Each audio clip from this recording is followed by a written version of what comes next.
হেফাজতের সময় যে যা কিছু হয়েছে মাস্টার প্ল্যানার কে জিয়াউল হাসান। তখন সে বলে, স্যার সবকিছু 100% প্রুফ, আমি এটা অপারেশন প্ল্যান করেছি এবং এই অপারেশন শেষে রাত 3টার দিকে বিডিআর বিজিবি হেডকোয়ার্টার পিলখানা থেকে হেডলাইট বন্ধ করে 3টা ট্রাক সেখানে এসেছিল।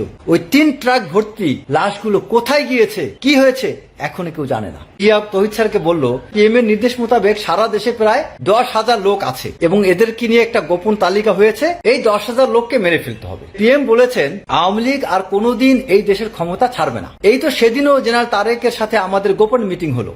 তখন জিয়া বলল, স্যার 10,000-এর মধ্যে 6,000 লোক হবে বিএনপির, 2,000 লোক হবে জামাতের, 2,000 লোক হবে আওয়ামী লীগের এবং 400 অন্য দলের হবে বাকিরা। তখন কর্নেল তৌহিদ জিজ্ঞেস করলো, কেন এদেরকে তোমার হত্যা করতে হবে? এদেরকে শেষ করে দিলে শেখ হাসিনাকে আগামী 50 বছরের মধ্যে এই দেশে কেউ কিছু করতে পারবে না। তখন কর্নেল তৌহিদ তাকে জিজ্ঞাসা করলো, তুমি এত লোক কিভাবে মারবে, কে মারবে? তখন জিয়া উত্তর দিল, স্যার এদেরকে প্রধানমন্ত্রী অনুমতি দিয়েছেন, এদের সবাইকে আমি র্যাব দিয়ে মারবো, র্যাবের অপারেশন চালাতে পারবো এবং পিএম স্যার আর কাউকে আমার জবাবদিহি করতে হবে না। কর্নেল তৌহিদ তাকে বলল যে জিয়া, আমরা সবাই পাপী, তবে তোমার পাপ অন্যদের তুলনায় অনেক বেশি। হঠাৎ করে কর্নেল তৌহিদের কাছে ওই জিয়ার সাথে যে কমান্ডোরা ছিল, ওই কমান্ডোদের মধ্যে কিছু কমান্ডো কর্নেল তৌহিদের বিশ্বস্ত ছিল। তাদের মধ্যে কেউ একজন কর্নেল তৌহিদকে ফোন করে জানাইলো, স্যার জিয়া স্যার যে প্ল্যান করছে এই প্ল্যানে প্রচুর লোক মারা যাবে, আপনি একটু জিয়া স্যারকে বুঝান। তখন এই কর্নেল তৌহিদ আবার জিয়াকে ফোন দিল। ফোন দেওয়ার পর জিয়া বলল, স্যার এতক্ষণ বেনজির স্যারের সাথে আমি ব্যস্ত ছিলাম। কর্নেল তৌহিদ তাকে বলল যে জিয়া, শাপলা চত্বরে কিন্তু বহু বাচ্চা আছে কোরআন হাফেজ, ডোন্ট কিল দেম। আমার মনের সন্দেহ হাসিনা তোমার অপারেশন অর্ডারের বাইরে হয়তো এই গোপালী বেনজিরদেরকে তার গোপন অর্ডার দিয়েছে। আমরা আর্মি লোক হলাম গাধা, পলিটিক্যাল লিডাররা তাদের গোপন কথা পুলিশকে বলে, আর্মিকে বলে না। কর্নেল তৌহিদ জিয়াকে বললেন। সবাইকে আসসালামু আলাইকুম। আজকে আসলে যে বিষয়টি নিয়ে লাইভ হচ্ছি তা হচ্ছে জিয়াউল আহসান। এই জিয়াউল আহসান আসলে কে? Who is this Ziaul Ahsan? তার সম্পর্কে জাস্ট এই জিয়াউল আহসানকে বলা হয় বাংলাদেশ আর্মির ইতিহাসে এক্সট্রিমলি ডার্টি সোল জিয়া বা খুনি জিয়া, কিলার জিয়া বা মানসিকভাবে বিকারগ্রস্ত বা বিকৃত চিন্তা চেতনার বা বিকৃত মস্তিষ্কের একজন অফিসার, যেটা আমাদের বাংলাদেশ ইতিহাসে কখনো এতটা জঘন্য অফিসার কেউ ছিল না। যাই হোক, এই জিয়াউল আহসান মূলত আজকে জিয়া কিনা যেটা বলবো যে আমাদের কর্নেল তৌহিদ, চিফ সিকিউরিটি অফিসার তৌহিদ স্যার একটা লেখা পাঠিয়েছেন আমাকে। সেই লেখাটা পড়ে আমি একদম তথ্য উপাত্ত সহ কিছু বিষয় আমি পেলাম জিয়াউল আহসান সম্পর্কে। সেটাই আমি স্যারের লেখাটাই আপনাদেরকে আমি পড়ে শোনাবো। আমরা যাই 2013 সালের দিকে। 13 সালের কোন একদিন রাতে এই কুখ্যাত আওয়ামী কুত্তা নামক যিনি নানক একজন নেতা ছিলেন, এই নানক জিয়াউল আহসানকে একদিন গোপনে, কিভাবে এই জিয়াউল আহসান শেখ হাসিনার সাথে কানেক্টেড হলো, এই গল্পটা আপনারা এখন জানুন। জিয়াউল আহসান কিভাবে এত পাওয়ারফুল, তার শুরুটা কিভাবে। জিয়াউল আহসানকে র্যাবে পোস্টিং দিয়েছিলেন মানে শেখ হাসিনার সাথে কানেকশনের পূর্বে, শেখ হাসিনার সাথে কানেক্টের পূর্বে জিয়াউল আহসান আরেকটা ব্যাকগ্রাউন্ড আছে, সেটা হচ্ছে তিনি কিভাবে র্যাবে আসছিলেন। জিয়াউল আহসান র্যাবে আসছিলেন মেজর জেনারেল মাহবুব হায়দার, যিনি একটা সময় ব্রিগেডিয়ার ছিলেন, ব্রিগেডিয়ার হিসেবে 46 ব্রিগেড কমান্ডার ছিলেন। এই মাহবুব হায়দার যখন মিলিটারি সেক্রেটারি, তিনি তখন এই জিয়াউল আহসানকে কোনো একটা কারণে কৃতজ্ঞতাবশত পোস্টিং দিয়েছিলেন র্যাবে।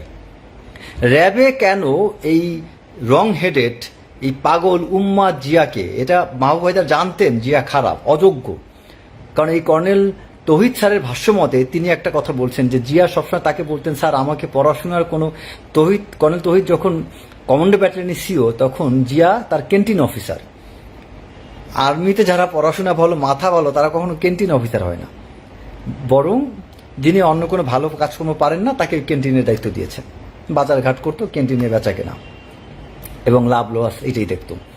তো এই কর্নেল তৌহিদ তাকে ক্যান্টিন অফিসার বানিয়েছিলেন, কারণ তিনি জিয়াউল আহসান নিজেই বলেছিলেন যে আমি স্যার পড়াশোনা পারি না, পড়াশোনা লেখালেখির কোনো কিছু আমাকে দেন না, আমাকে এখানে দায়িত্ব দেন।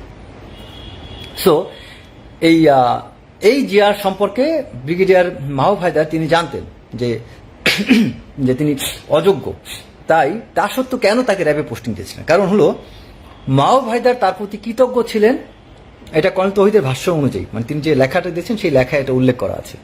এবং কর্নেল তৌহিদ সম্পর্কে আরেকটু তথ্য দেই, তাকে বাংলাদেশের আর্মির one of the finest officer বলা হয়। আমার মনে আছে 2003 সালে যখন আমি ঢাকায় মেস বিতে কোনো একটা অনুষ্ঠানে কর্নেল তৌহিদকে দেখলাম, তখন অনেক অফিসার তাকে দেখিয়ে বলছিল he is the damn smart officer, one of the finest officer of Bangladesh army.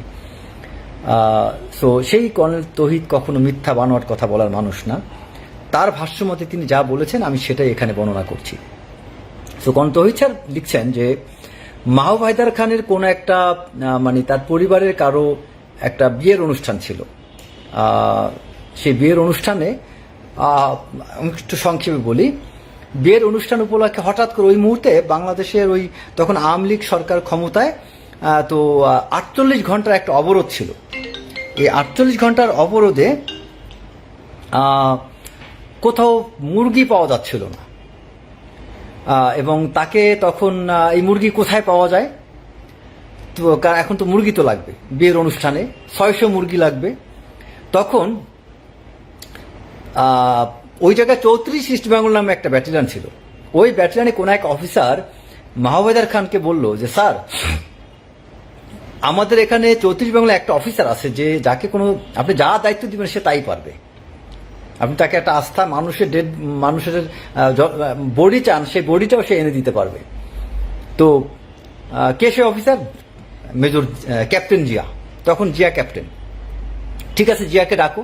তখন ওই ব্যাটালিয়নের সিওকে ফোন করে মাহবুবেদার বললো যে তুমি তোমার ওই অফিসার জিয়াকে আমার কাছে পাঠাও। জিয়া মাহবুবেদার খানের কাছে গেল, মানে এই জিয়াউল আহসান, খুনি জিয়া। জিয়াউল আহসান যাওয়ার পরে মাহবুবেদার খান তাকে বললো যে জিয়া, এরকম তো বিয়ের অনুষ্ঠান আছে, আমার মুরগি লাগবে।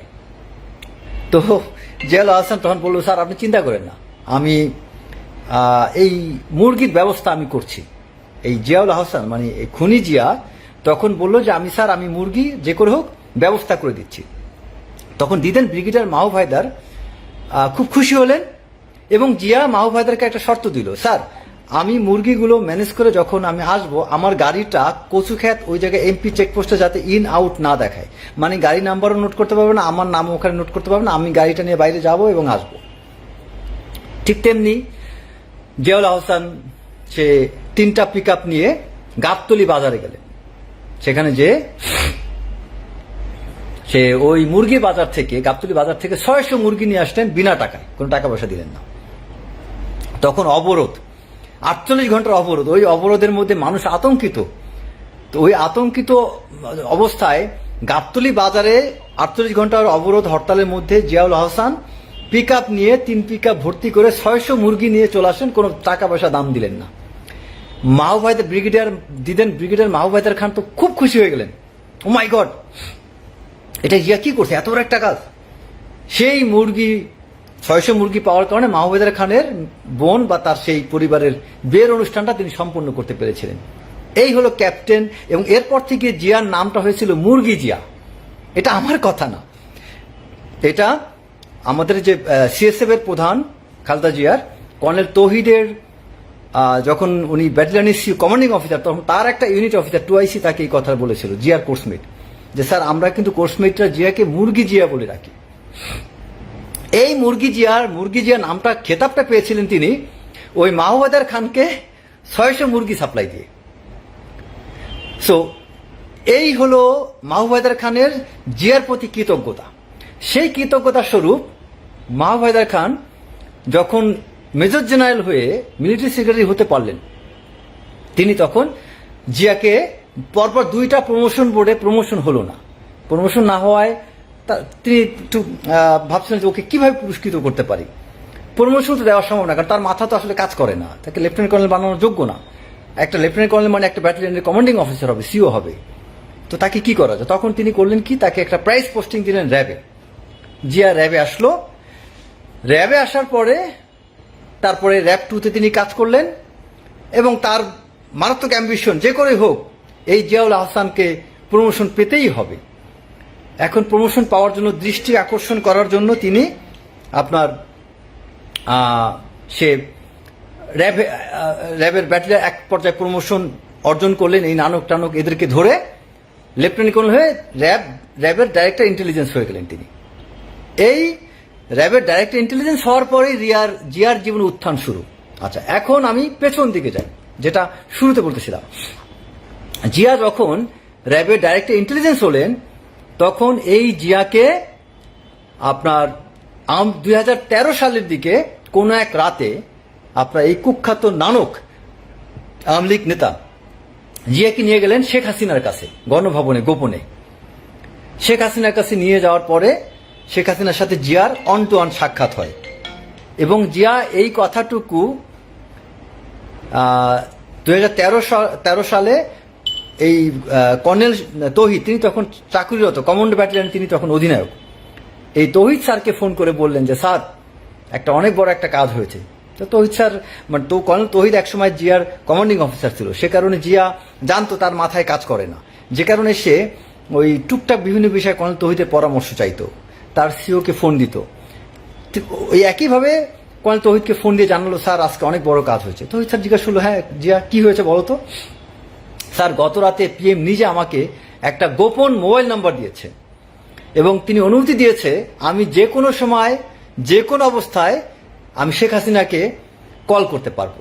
তখন কর্নেল তৌহিদ তাকে উত্তর দিল যে আলহামদুলিল্লাহ, তুমি তো, এবং তৌহিদ স্যার তাকে বললো তুমি তো এখন বাদশার খাস লোক হয়ে গেছো, মানে ওই যে কি বলা যায় যে হুররাম সুলতানা সেই খাস বাদী টাইপ শব্দ আছে না, এরকম যে তুমি তো এখন বাদশার খাস লোক হয়ে গেছো। এটা শোনার পর জিয়াও খুব খুশি হলো এখন, এবং তারপর বলছে জাস্ট এ বিগ অ্যাচিভমেন্ট, এটা কর্নেল তৌহিদ তাকে বলল। এরপরে দ্বিতীয় নং ঘটনা কর্নেল তৌহিদ যেটা উল্লেখ করছেন, এই গোপন মোবাইল নাম্বারের একটা বড় প্রমাণ হলো এই সাবেক প্রধানমন্ত্রী শেখ হাসিনার আমলে আমাদের ওই মেরুদণ্ডহীন সেনা প্রধানদের মধ্যে একমাত্র ইকবাল করিম ভূঁইয়া, মেরুদণ্ডহীন সেনাপ্রধান বললাম এই জন্য মানে আমাদের ওয়াকার স্যারের আগে যে কজন সেনাপ্রধান ছিলেন তাদেরকে এই কর্নেল তৌহিদ স্যার মেরুদণ্ডহীন সেনাপ্রধান হিসেবে আখ্যায়িত করে বলেছেন যে মেরুদণ্ডহীন সেনাপ্রধানদের মধ্যে একমাত্র ইকবাল করিম ভূঁইয়াই চেষ্টা করেছিলেন জিয়াকে র্যাব থেকে আর্মিতে ফেরত আনতে, যদিও তিনি ব্যর্থ হয়েছিলেন। কেন ব্যর্থ হয়েছিলেন? ওই যে জিয়ার কাছে শেখ হাসিনার ডাইরেক্ট নাম্বার ছিল, যখনই ইকবাল করিম ভূঁইয়া তার মিলিটারি সেক্রেটারিকে তার পোস্টিংয়ের জন্য বলেছিলেন, জিয়া তৎক্ষণাৎ ওই কল মনিটরিং করতে হতো, টের পেয়ে তিনি মিলিটারি সেক্রেটারির কাছে যেয়ে বললেন যে স্যার আমাকে পোস্টিং করতে হলে আপনার শেখ হাসিনার সাথে কথা বলে পোস্টিং করতে হবে। আর জিয়া তো এদিকে শেখ হাসিনাকে জানাই রাখছে যে স্যার আমার কিন্তু পোস্টিংয়ের জন্য প্ল্যান চলতেছে। তো শেখ হাসিনা তদ্রুপ আদেশ দিয়ে দিয়েছে যে জিয়াকে কোনো পোস্টিং হবে না আমাকে না জানিয়ে। সে অনুযায়ী কোনো সেনাপ্রধান তাকে পোস্টিং করতে পারেনি এবং ইকবাল করিম ভূঁইয়াও তাকে তেমন কিছু করতে পারেননি। আচ্ছা, এরপরে সাবেক প্রধানমন্ত্রী শেখ হাসিনার নোংরা রাজনীতির এবং নোংরা কার্যকলাপের আশকারা পেয়ে জিয়া একসময় এই কর্নেল তৌহিদকে ফোন করে তার একটা স্পেশাল মিশনের কথা জানায় যে স্যার আমি একটা স্পেশাল মিশন পরিকল্পনা আছে আমার, কি যে আমাদের কমান্ডো ব্যাটালিয়ন থেকে আমি 10-12 জন সৈনিক কমান্ডোকে নিয়ে আসবো যারা আমার সাথে বিশ্বস্ততার সাথে কাজ করবে এবং 2-3 জন পুলিশ নিয়ে 15-20 জনের মতো একটা স্পেশাল টিম গঠন করবো। মানে কমান্ডো ব্যাটালিয়ন থেকে 10-12 জন নেবে, পুলিশ থেকে 2-3 জন লোক নিয়ে একটা স্পেশাল টিম গঠন করবে এবং এই টিমটা শেখ হাসিনার নির্দেশ অনুযায়ী শেখ হাসিনা যা বলে জিয়া তাই করবে। এইটা হচ্ছে জিয়া ফোন করে এই কর্নেল তৌহিদ স্যারকে জানায় এবং তখন কর্নেল তৌহিদ স্যার তাকে বলে যে জিয়া তুমি এমন কি কঠিন কাজ তোমাকে দিল যে পুলিশ দিয়ে হবে না, কমান্ডো লাগবে। তখন জিয়া তৌহিদ স্যারকে বলল যে পিএম এর নির্দেশ মোতাবেক সারা দেশে প্রায় 10,000 লোক আছে এবং এদেরকে নিয়ে একটা গোপন তালিকা হয়েছে, এই 10,000 লোককে মেরে ফেলতে হবে। এবং এই 10,000 লোকের লিস্ট কিভাবে হয়েছে, জিয়া এটা কর্নেল তৌহিদকে তাকে এটা হোয়াটসঅ্যাপে কমিউনিকেশনে বলল যে লোকাল এমপি কিছু লিস্ট বানাবে, লোকাল আওয়ামী লীগের সভাপতি কিছু লিস্ট দিবে, লোকাল আওয়ামী লীগের সাধারণ সম্পাদক কিছু কতিপয় নাম দিবে এবং লোকাল ডিসি এবং এসপি তালিকা দিবে।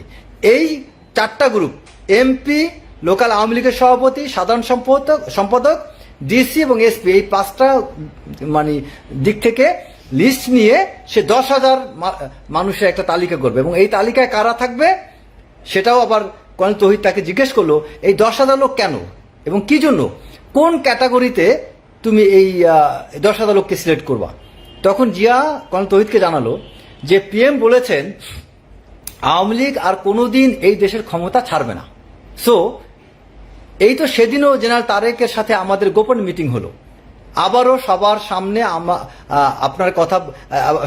আপনার কথা বললো, মানে তৌহিদ স্যারের কথা জিয়াকে তারেক সিদ্দিকী বললো যে জিয়া তুমি তোমার কমান্ডিং অফিসার কর্নেল তৌহিদকে নিয়ে আসো, সে আমাদের সাথে যোগ দিক, আমাদের সাথে কাজ করুক, তৌহিদকে আমাদের খুব দরকার। তখন জিয়া বলল, স্যার এই 10,000-এর মধ্যে 6,000 লোক হবে বিএনপির, 2,000 লোক হবে জামাতের, 2,000 লোক হবে আওয়ামী লীগের এবং 400 অন্য দলের হবে বাকিরা। এদের বয়স হবে 25 থেকে 30 বছরের। তখন কর্নেল তৌহিদ জিজ্ঞেস করলো, কেন এদেরকে তোমার হত্যা করতে হবে? বলে, স্যার এরাই হচ্ছে মেইন গ্যাঞ্জাম সৃষ্টিকারী, এদেরকে শেষ করে দিলে শেখ হাসিনাকে আগামী 50 বছরের মধ্যে এই দেশে কেউ কিছু করতে পারবে না। তখন জিয়াকে কর্নেল তৌহিদ জিজ্ঞেস করলো, তুমি এদেরকে কি করবা? বলে, স্যার এদেরকে আমরা লিস্ট করে সবাইকে ক্রস ফায়ার দিয়ে হত্যা করব। তখন কর্নেল তৌহিদ বলল যে তুমি 10,000 লোকের মধ্যে 2,000 আওয়ামী লীগের লোক মেরে ফেলবে, এটা কেমন কথা? তখন জিয়া এবং তাও নিজ দলের লোককে কেউ মারে, এটা কেমন পলিটিক্স? তখন জিয়া কর্নেল তৌহিদকে বলল যে স্যার পিএম চাচ্ছেন, মানে তার কথা হচ্ছে যে পিএম যা বোঝেন ওইটাই সঠিক, আমার এখানে বোঝার কিছু নাই। পিএম চাচ্ছেন নিজ দলের কিছু ডিসগ্রান্টাল সন্ত্রাসী আছে যাদেরকে তিনি শেষ করে দিতে চান, এবং অনেক লোক 2,000-এর মতো লোক আছে যারা বিএনপি জামাত থেকে আওয়ামী লীগে আসছে, তাদেরকে আমরা শেষ করে দেব। চিন্তা করেন তার পরিকল্পনা কি। তখন কর্নেল তৌহিদ তাকে জিজ্ঞাসা করে, তুমি এত লোক কিভাবে মারবে, কে মারবে, কাদেরকে তুমি মারাবে? তখন জিয়া উত্তর দিল, স্যার এদেরকে প্রধানমন্ত্রী অনুমতি দিয়েছেন, এখন পুরো দায়িত্বটা আমার, এদের সবাইকে আমি র্যাব দিয়ে মারবো, র্যাবের অপারেশন চালাতে পারবো এবং পিএম স্যার আর কাউকে আমার জবাবদিহি করতে হবে না। তখন কর্নেল তৌহিদ তাকে বলল যে জিয়া আমরা সবাই পাপী, তবে তোমার পাপ অন্যদের তুলনায় অনেক বেশি। কমান্ডো ট্রেনিং এবং ব্যাটালিয়নে তুমি কমান্ডোদের যে পরিমাণ অত্যাচার করেছো, দেখো তাদের বদদোয়া কিন্তু তোমার গায়ে লেগে আছে। তোমার নিশ্চয়ই মনে আছে সিএমএইচে হেড অফ গাইনির তোমার ওয়াইফের সামনে, স্ত্রীর সামনে কি বলেছিল? তখন কর্নেল তৌহিদ স্যার উল্লেখ করলেন যে তোমার কি মনে আছে যে আমি গাইনি বিভাগের প্রধান, তাকে বলেছিলাম যে ম্যাডাম সন্তান হওয়া একমাত্র আল্লাহর ইচ্ছা, আপনার চেষ্টায় বহু লোকের সন্তান হয়েছে, কিন্তু আমার অফিসার জিয়ার আর ওর বউয়ের তো আপনি এখনো কোনো কিছু করতে পারলেন না। তখন ওই গাইনি ডাক্তার বললেন যে আমিও বড়ই অবাক যে সব রকম টেস্ট করলাম, জিয়া এবং ওর বউর কোনো সমস্যা নাই, কিন্তু তাও সন্তান হয় না। এই কথাটুকু টেনে আমি জিয়াকে মনে করে দিতে চাইলাম, এটা কর্নেল তৌহিদের বক্তব্য, যে এই কথাটুকু বলে আমি জিয়াউল হাসানকে মনে করে দিতে চাইলাম যে দেখো এত বছর হয়ে গেল তোমাদের দুজনে কোনো সমস্যা নেই, তাও একটা বাচ্চা সন্তান মা বাবা হতে পারছো না, এতে তোমার শিক্ষা অর্জন করা উচিত যে কত মানুষের অভিশাপ তোমার প্রতি আছে। তারপরও জিয়ার সেই কথায়, কর্নেল তৌহিদের সেই কথাটার পরে তার অন্তরে ভয় জাগলো না। এখানে একটা কথা বলে রাখি আপনার জানার জন্য, জিয়াউল হাসান দীর্ঘদিন কমান্ডো ব্যাটালিয়ন চাকরি করতেন। কমান্ডো আমাদের সকল আর্মি অফিসারদেরকে কিন্তু কমান্ডো কোর্স করতে হয়, বাট কমান্ডো কোর্স দুই ধরনের, একটা হচ্ছে বেসিক কমান্ডো, আরেকটা হচ্ছে অ্যাডভান্স কমান্ডো। যেমন আমি বেসিক কমান্ডো কোর্সেও গিয়েছিলাম, অ্যাডভান্স কমান্ডোতে গিয়েছিলাম। আমি যখন অ্যাডভান্স কমান্ডো কোর্সে যাই, এটা অনেক বেশি টাফ। তখন মনে আছে এই জিয়াউল হাসান কতটা বিকৃত একটা ঘটনা বলি। আমরা যখন এই ট্রেনিংয়ের মধ্যে আমাদের কাউকে তার হয়তো মনে হলো যে একে একটু মন চাইছে, আমি একটু পানিশমেন্ট দেবো, একটু রগরা দেবো, তখন সে করতো কি, আমাদের কমান্ডো ব্যাটালিয়নের একটা জায়গা ছিল ভোল্টেজ পয়েন্ট, মানে যেখানে বড় বড় ওই যে জোক, আপনার এটা চীনা জোক না, একটা জোক আছে কাশি জোক বলি আমরা, অনেক বড়, হ্যাঁ ঠিক এইরকম সাইজের। এই জোকের একটা ছোট্ট একটা পুকুরের মতো ছিল, আমার পরিষ্কার মনে আছে। তো আমি একদিন দৌড়ে আসলাম, দৌড়ে এসে হাঁপাচ্ছিলাম, একটা টাইগার চেস নামে একটা ইভেন্ট আছে, ওইটা দৌড়ানোর পরে খুব কষ্ট হয়, পিঠে প্রায় 25-30 পাউন্ড ওয়েট নিয়ে দৌড়াইতে হয়। তো তখন যখন খুব ক্লান্ত হাঁপাচ্ছিলাম, ওইটা দেখে যে আস্তে করে ডাক দিয়ে ওই জোকের ওই ভোল্টেজ পয়েন্টে নামাই দিল, এবং অনেকক্ষণ সে আমাকে জোর করে ওখানে বসা রাখলো। আর্মি তো কমান্ড তো অমান্য করা যায় না, সেখানে বসে রইলাম। ওঠার পরে দেখলাম পুরো শরীর ভর্তি জোক, এবং তারপরে প্রায় সময় সেই কাজটা করতো, এবং আমি না, এটা সবার সাথেই করতো। হ্যাঁ, এই ভোল্টেজ পয়েন্টে, এবং জিয়ার একটাই কাজ ছিল, সে ভোল্টেজ পয়েন্টের পাশে দাঁড়ায় থাকতো, আমরা যারা এই অ্যাডভান্স কমান্ডো কোর্স বা বেসিক কমান্ডো কোর্স করতাম, ওই অফিসারদেরকে সে ধরে এনে ওখানে বসায় দিত। এটা একটা টর্চার, মানসিক টর্চার ছাড়া কিছু না। সো এই হচ্ছে জিয়ার বৈশিষ্ট্য। সো তো এই জন্য একটা কথা দিচ্ছে, তুমি কমান্ডো ব্যাটালিয়ন অনেক নির্যাতন করছো, আবার এখন তুমি র্যাবে এসেও করতেছো। কমান্ডো ব্যাটালিয়ন আরো ঘটনা বলি। কমান্ডো ব্যাটালিয়ন একবার কোন একটা টাইগার চেস বা কোনো একটা ইভেন্টে কর্পোরাল শরীফ নামে একজন, সে যাচ্ছিল, তার ওইখানে টাইম থাকে, নির্দিষ্ট সময়ের মধ্যে এই জায়গাটা ক্রস করতে হয়। তো শরীফ ওই কোন একটা কিছু দূর যাওয়ার পরে একটু ক্লান্ত ছিল, হাঁপাচ্ছিল, তাকে সে লাথি দিয়ে নিচে ফেলে দিল। ওইখানে শরীফ অসুস্থ হইল। সুবেদার সাহেব ওই জায়গা থেকে অনন্ত তৌহিদ স্যারকে ফোন দিল, সে তখন ব্যাটালিয়ন সিও, যে স্যার এই ঘটনা, জিয়া স্যার তো অমুককে লাথি দিছে এবং সেখানে পড়ে গেছে, তাকে হসপিটালে সিএমএইচে ভর্তি করা হয়েছে। এরকম অনেক ঘটনা আছে। একটা সৈনিকের 10-12 জন সৈনিক ছিল, তাদেরকে ওই প্যারাজাম দিবে, তখন তাদের জিজ্ঞেস করেছে কার কাছে বুটলেস আছে। একজন সৈনিক ছিল, তার কাছে বুটলেস ছিল না। সে বাকি 10 জনরে বললো তোমরা বুটলেসগুলো খুলে একটার সাথে একটা বুটলেস বেঁধে তারপরে এই জিয়াউল হাসান ওই সৈনিকের গলায় ওই বুটলেস পেঁচিয়ে এদিক থেকে এক প্রান্ত এক গ্রুপকে ধরতে পড়ছে, আরেক গ্রুপকে এদিকে ধরে তারপর এমনভাবে টান দিয়েছে ওই সৈনিকটা ওখানে ফেইন্ট হয়ে পড়ে গেছে। এরকম অনেক অবর্ণনীয় টর্চার এই জিয়াউল হাসান কমান্ডো ব্যাটালিয়ন থাকতে করতো, কারণ সে মিলিটারি এডুকেশন, মিলিটারি প্রশিক্ষণ, কোনো কিছু স্ট্র্যাটেজি কিছুই জানতো না, তার কাজ ছিল পাগলামি। তো সেই জিয়াউল হাসানকে যখন এই কর্নেল তৌহিদ মনে করিয়ে দিলেন যে তুমি দেখো, তুমি এতদিন হলো তুমি একটা সন্তানের বাবা হতে পারোনি, এই অভিশাপ আর তুমি কত নিবে, তখন জিয়াকে তিনি আরো বললেন যে দেখো জিয়া, তোমরা জানো আমি তোমাদেরকে ইতিপূর্বে বলছি যে আর্মি স্টাফ কলেজের পর আমি আল্লাহর কালাম, তাওরাত, ইনজিল, হিন্দু শাস্ত্র, বৌদ্ধ শাস্ত্র ও অন্য বিভিন্ন ধর্মগ্রন্থ নিয়ে পড়াশোনা করেছি এবং আল্লাহর কালামের অর্থ ব্যাখ্যার উপর আমার সামান্য জ্ঞান আছে। সেখান থেকে আমি তোমাকে সাবধান করছি জিয়া, মানুষ আল্লাহর শ্রেষ্ঠ সৃষ্টি, তাকে অন্যায়ভাবে হত্যা করো না, এসব বাদ দিয়ে দাও জিয়া, তুমি ভালো হয়ে যাও।